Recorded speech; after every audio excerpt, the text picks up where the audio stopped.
మీరు నా కళ్ళు తెరిపించారు. నేనెంత అజ్ఞానంలో ఉన్నానో నాకు తెలియచెప్పారు. నాలాంటి మూర్ఖుడి కళ్ళు తెరిపించిన మీకు పాదాభివందనం చేసినా తప్పులేదండి. నిన్న రాత్రి నేను ప్రవర్తించిన పద్ధతి, నేను చేసిన తప్పుని తలుచుకుంటుంటే మీ మొహం చూడటానికే సిగ్గుగా ఉంది. నా మీద నాకే అసహ్యంగా ఉంది. నన్ను క్షమించండి.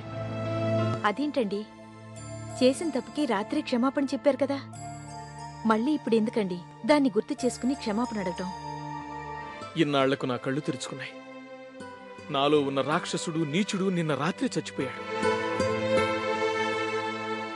ఈ రోజు నుండి మీకే సాయం కావలసొచ్చినా మీకోసం ఏమైనా చేయడానికి నేనొకడున్నానని మర్చిపోకుండా వదినా. నన్ను వదిన అంటున్నారేంటి? తల్లి తర్వాత తల్లి లాంటిది వదినే అన్నారు కదా. మళ్ళీ మీరు వచ్చిన తర్వాత మా నర్మద వదిన ఉన్నప్పటి కళాకాంతులు ఈ ఇంట్లో మళ్ళీ కనిపిస్తున్నాయి. అందుకే మిమ్మల్ని వదినా అన్నాను. నేను చేసింది చాలా పెద్ద తప్పన్నయ్య. నీ మంచితనానికి, ఈ ఇంటి పరువు ప్రతిష్టలకి నా బలహీనతలు మచ్చగా మిగిలిపోతాయని తెలుసుకోలేక క్షమించరాని తప్పు చేశాను. నన్ను నువ్వు క్షమించద్దన్నయ్య. నేను చేసిన తప్పుకి నువ్వెలాంటి శిక్ష వేసినా పర్వాలేదు. నేను శిక్షించే అవసరం రాకుండా, క్షమించే అవసరం లేకుండా నువ్వు చేసిన తప్పేంటో నువ్వు తెలుసుకున్నావు. నీలో ఇలాంటి మార్పు వచ్చినందుకు నాకు చాలా సంతోషంగా ఉంది. అన్నయ్య, ఈరోజు మన పార్టీ కార్యకర్త రాంబాబు కూతురు పెళ్లి. తప్పకుండా వచ్చి తన బిడ్డను ఆశీర్వదించమని మొన్ననే వచ్చి శుభలాకిచ్చెళ్ళాడు. తప్పకుండా వెళ్తాను. నువ్వు హ్యాపీగా మందు తాగి ఆ తాగిన మైకంలో ఆ వనిత టీచర్ని ఒక్కసారి రేపేయటం చెయ్యి.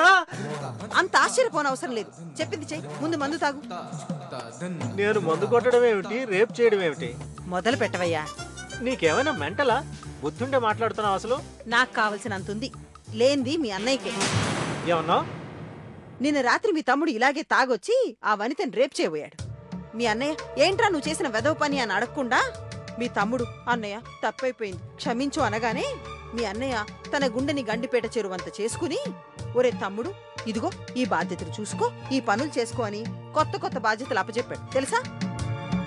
అందుకని నన్ను కూడా వెధవ పనులు చేయమని ఎంకరేజ్ చేస్తున్నావు అనమాట. తనకు సంబంధించిన అన్ని పనులు నేనే చూసుకుంటున్నాను కదా. అటెండర్ లాగా. సుమిత్ర, నా మొగుడు తాగుబోతూ తిరుగుబోతూ అనుకున్నానే గాని ఇంత నీచుడు రాక్షసుడు అనుకోలేదని బాధపడుతున్నావా?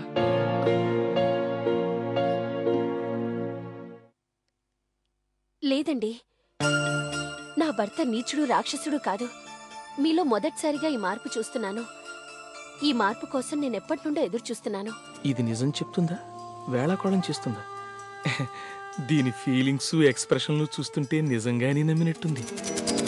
ఇన్నాళ్ళు మీరు దీన్ని అడుగుతూ ఉంటే మీ తాగుడు కోసమో, పేకాట కోసమో, అమ్మాయిల కోసమో దీన్ని అమ్మేస్తారేమో అని భయపడేదాన్ని. అందుకే దీన్ని మా నాన్నగారు తీసుకెళ్లారని అబద్ధం చెప్పాను. ఇది అమ్మేసి మీ అప్పులన్నీ తీర్చేయండి.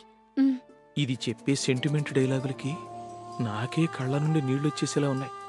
నేను ఆడింది నాటకం తెలిసిన తర్వాత అడిగితే గ్లాసుడు మంచినీళ్ళు కూడా ఇవ్వదు. తీసుకోవటమే మంచిది.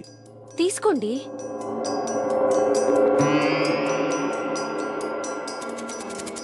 రాత్రి నేను అలాంటి రిస్క్ ప్లాన్ చేయడం వల్లే అందరి దృష్టిలోనూ నేను గొప్ప గుణవంతురాలనైపోయాను. నా వల్ల నువ్వు మారిపోయిన మనిషిలాగా మంచి గుర్తింపు తెచ్చుకున్నావు. ఇప్పుడు మనం ఏం చెప్పినా ఏం చేసినా అందరూ నమ్ముతారు. నువ్వు చెప్పింది నిజమేమంతా. రాత్రి మనం ఆడిన డ్రామాకి ఉదయం నువ్వు ముగ్గులేస్తున్నప్పుడు మారిపోయిన భక్తుళ్లాగా నేను నీతో మాట్లాడిన డైలాగులకి మా అన్నయ్య పడిపోయి నన్ను మెచ్చుకొని నా కొత్త బాధ్యతలు అప్పగించాడు. ఇక మనం డబ్బు కోసం వెతుక్కునే అవసరమే లేదు. నీకెలా థ్యాంక్స్ చెప్పుకోవాలో నాకు అర్థం కావట్లేదు. Really your genius. నేను నీకు కాబోయే వదిన్ని. అలా నా ఒంటి మీద చేయి వేయచ్చా?